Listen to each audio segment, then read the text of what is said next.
பேச்சுரிமை YouTube channel நண்பர்கள் அனைவருக்கும் வணக்கம்.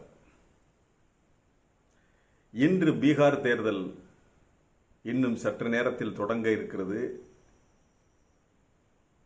நேற்று ராகுல் காந்தி அவர்கள் நேற்று பிரச்சாரத்திற்கு ஓய்வு. 4ஆம் தேதியே பிரச்சாரம் எல்லாம் முடிந்துவிட்டது. 5ஆம் தேதி ஓய்வு. மிக சரியாக 5ஆம் தேதியை தேர்ந்தெடுத்து அதை ஒரு மிகப்பெரிய வலுவான பிரச்சாரமாக செய்திருக்கிறார் ராகுல் காந்தி அவர்கள். அவரை பப்புன்னு சொல்றவனெல்லாம் வாயில போட்டுக்கிறங்கடா.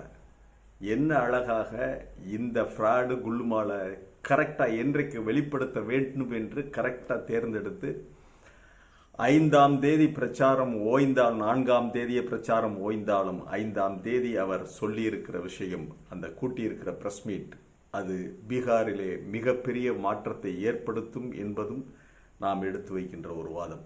அது என்ன? ஹரியானா ஓட்சோரி. ஹரியானா ஓட்சோரி என்பது அவர் சொல்லுகிற வாதம். ஹரியானாவில் 8க்கு 1 வாக்கு, 8இல் 1 பங்கு வாக்கை திருடி இருக்கிறார்கள். அதாவது 25 லட்சம் வாக்குகளை திருடி இருக்கிறார்கள். மொத்தமுள்ள 2 கோடி வாக்குகளில் 8இல் 1 பகுதி என்பது 25 லட்சம் வாக்குகள். அங்கு காங்கிரஸ் கட்சி தோற்றது வெறும் 22,000 வாக்குகள் வித்தியாசத்தில். அப்படின்னா மக்கள் எந்த அளவு மகத்தான ஆதரவை இந்தியா கூட்டணிக்கு கொடுத்திருக்கிறார்கள். அதை திருடி இருப்பது பாரதிய ஜனதா கட்சி என்று போட்டு உடைத்து விட்டார்.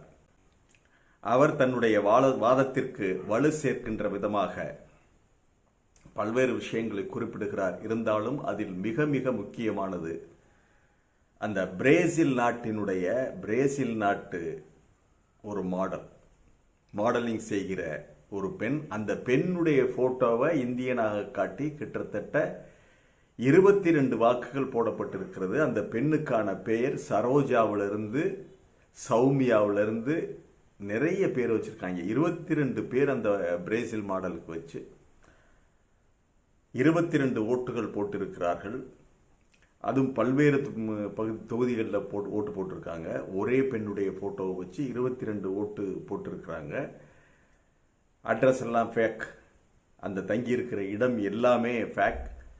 இந்த பிரேசில் மாடலுடைய பெயர் மேத்யூ ஃபெரோரா என்பதுதான் இந்த பிரேசில் மாடலுடைய பெயர். ஒரே அட்ரஸில் 500 வாக்காளர்கள்லாம் அது நிறைய சகஜமாக இருக்குது. அதையெல்லாம் போட்டு ஒவ்வொன்றா உடைச்சிட்டாரு. அப்புறம் ஒரு அம்மாவுடைய போட்டோ வச்சு 500 ஓட்டு போட்டிருக்காங்க. நாம் அதுக்குள்ள போகல. இந்த பிரேசில் பெண்ணுடைய விஷயம் எப்படி போக போகிறது?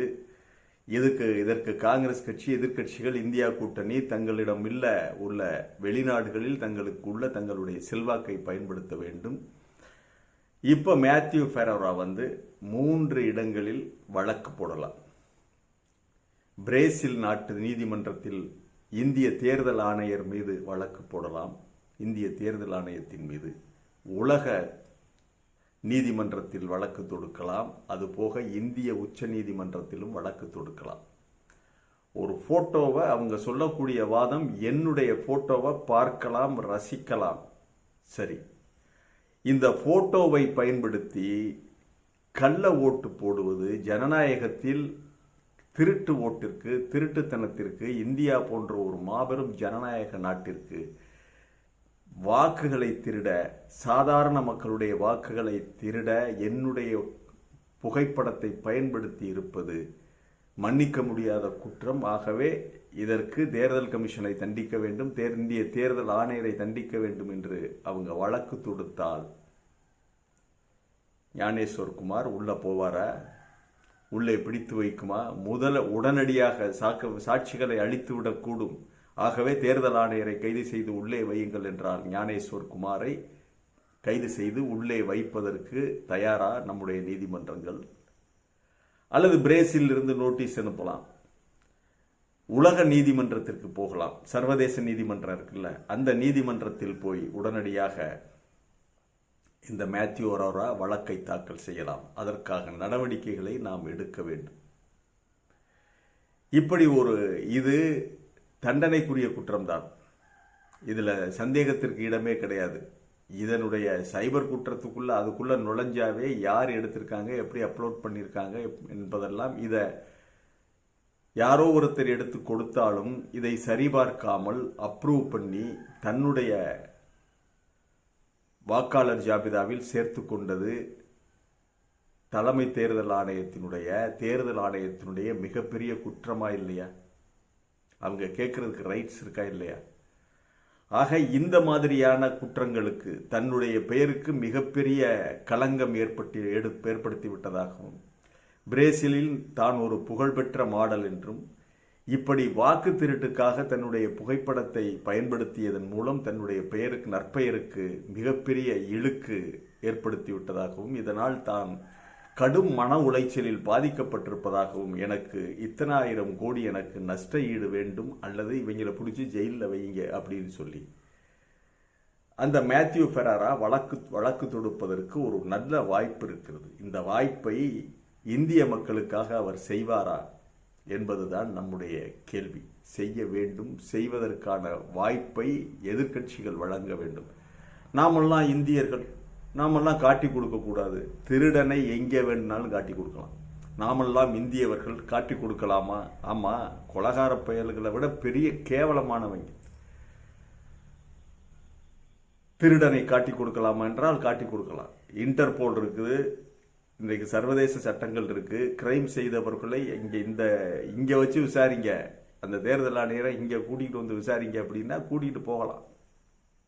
ஏனென்றால் சர்வதேச சட்டங்களுக்கு, கிரிமினல்களுக்கு நாம் அந்த சர்வதேச இன்டர்போல் மூலமாக கைதிகளை அல்லது தேடப்படும் குற்றவாளிகளை பரிமாறிக்கொள்வதற்கான சர்வதேச ஒப்பந்தத்தில் இந்தியா கையெழுத்திட்டிருக்கிறது. ஆகவே இன்டர்போல் மூலமாகவும் இவர்களை தூக்கி கொண்டு போகலாம். யார் யார் இந்த வேலையை செய்தார்கள், இதற்கு பின்னணியிலே இருந்தது யார், இதை அப்ரூவ் செய்தது தலைமை தேர்தல் ஆணையர் தானே, அவர் தானே இதற்கு பொறுப்பேற்க வேண்டும். அவர் போட்டோவை எடுத்து வச்சு ஃப்ராட் பண்ணார் நம்ம சொல்ல வரவில்லை. ஆனால் அந்த அம்மாவுக்கு, அந்த பெண்மணிக்கு ஏற்பட்ட இழுக்கிற்கு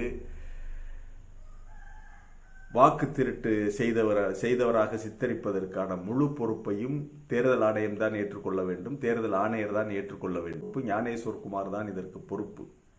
ஆகவே இந்த விஷயத்தை இந்த அம்மா கையில் எடுத்து, இந்த பெண்மணி கையில் எடுத்து சர்வதேச நீதிமன்றத்தை நாட வேண்டும். அல்லது இந்தியா இந்தியா உச்ச நீதிமன்றத்தில் வழக்கு தொடுக்கலாம். அதற்காக வாதாடுவதற்காக எதிர்க்கட்சி வக்கீல்கள் என்று சொல்லாவிட்டாலும் கபில் சிபல் போன்ற தாமாகவே முன்வந்து ஆஜராகின்ற எத்தனையோ வழக்கறிஞர்கள் டெல்லி உயர்நீதிமன்றத்தில் பணியாற்றுகிறார்கள். இடதுசாரி சிந்தனையுள்ள எத்தனையோ வழக்கறிஞர்கள் இருக்கிறார்கள். ஆகவே இது ஒரு வாய்ப்பு, நல்ல வாய்ப்பு இருக்கிறது. திருட்டு பயல்களுக்கு திருட்டுத்தனத்திற்கு உடந்தையாக இருக்கின்ற ஒரு தேர்தல் ஆணையரை உலகிலேயே இப்பொழுதுதான் நாம் பார்க்கிறோம். இதற்கு மேலும் ஆதாரங்கள் என்ன கொடுக்க முடியும்? இதற்கு பாரதிய ஜனதா கட்சி தான் பதில் சொல்லுது. தேர்தல் ஆணையம் இன்று வரை வாய் திறக்கவில்லை. தேர்தல் ஆணையம் இன்று வரை வாய் திறக்கவே இல்லை. திருடனுக்கு தேல் கொட்டிய விதமாக திருட்டு பையன் நம்ம வீட்டுக்குள்ள புகுந்துட்டான். அவனை தேல் கொட்டி பிடிச்சுன்னு வச்சுக்கிறங்க. கத்திட்டான்னா புடி வெட்டுருவான்ல, கத்திட்டான்னா புடி வெட்டுருவான். ஐயோ அப்பா அப்படின்னு கத்திட்டா அவன் இருக்கிற இடம் தெரிஞ்சு போயிடும். அப்படி ஒரு நிலையில் தேர்தல் ஆணையம் எத்தனை தேல் கொட்டு கடிதான் வாங்கிக்கிட்டு இருப்ப, நீ எத்தனை தேல் கொட்டத்தான் வாங்கிக்கிட்டு இருப்ப? வாங்க, விஷம் ஏறி நீ வீணா போற வரைக்கும் தேல் கொட்டிக்கிட்டு தான் இருக்கு. மக்கள் உன்னை திட்டிக் கொண்டுதான் இருப்பார்கள். அது மட்டுமல்ல, கடைசியாக நாம் சொல்லுகிற ஒரு விஷயம், இந்த அம்மா வழக்கு தொடுக்கிறார்களோ தொடுக்கவில்லையோ அது நமக்கு தெரியாது. ஆனால் தொடுப்பதற்கான வாய்ப்பு இருக்கு. வழக்கு தொடுத்தால் நிச்சயம் தண்டனை பெறுவார் இந்த தேர்தல் ஆணையர் என்பதும் உண்மை.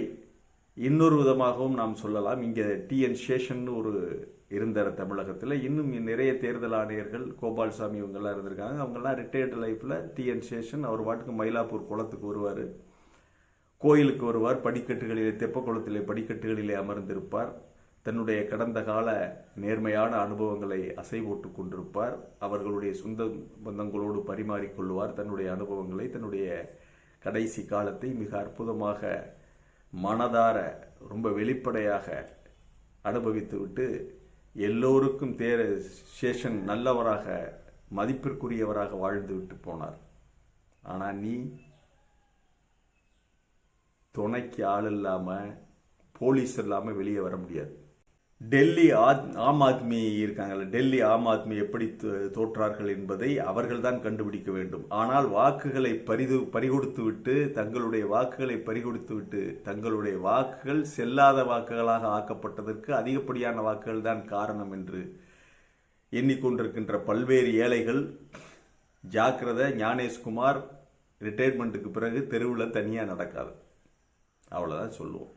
எங்கிருந்து கல் வருது, எங்கிருந்து செருப்பு வருதுன்னெலாம் நமக்கு தெரியாது, சொல்ல முடியாது. கொஞ்சம் பாதுகாப்பாக இருந்துக்கப்பா. எங்கே போகிறதா இருந்தாலும், இல்லாட்டினா இவரை வீட்டுக்குள்ளே போட்டு பூட்டி வச்சுக்கிறத வெளியே 4 பேர் காவலுக்கு இருக்கணும். அந்த அளவுக்கு மக்களுடைய கோபத்தை சம்பாதித்திருக்கிறார் இந்த நபர். அது ரிட்டையர்மெண்ட்டுக்கு பிறகு மக்களுடைய கோபத்தை சம்பாதித்திருக்கிறார். ஒரு பக்கம் மேற்கு வங்கத்திலே தேர்தல் ஆணையத்துக்கு சவால் விடும் விதமாக மிகப்பெரிய லட்சக்கணக்கான மக்கள் அடங்கிய பேரணியை திரட்டி காட்டியிருக்கிறார் மம்தா பானர்ஜி. இங்கே மகாராஷ்டிராவில் லட்சக்கணக்கான ஒரு திரண்டு ஓட்டு திருட்டுக்கு எதிராக பேரணி. இது எதுவுமே தெரியாத மாதிரி உட்கார்ந்துருக்க. என்ன ஆக போகுதோ பார்க்கலாம். மீண்டும் ஒரு காணொலியிலே சந்திக்கிறேன். இது வாய்ஸ் ஆஃப் தமிழ் வழங்கும் பேச்சுரிமை சேனலை சப்ஸ்கிரைப் பண்ணுங்க, மறக்காம பெல் பட்டனை அழுத்துங்கள். கமெண்ட் செய்யுங்கள், ஷேர் செய்யுங்கள், பிடித்திருந்தால் லைக் செய்யுங்கள். நன்றி, வணக்கம்.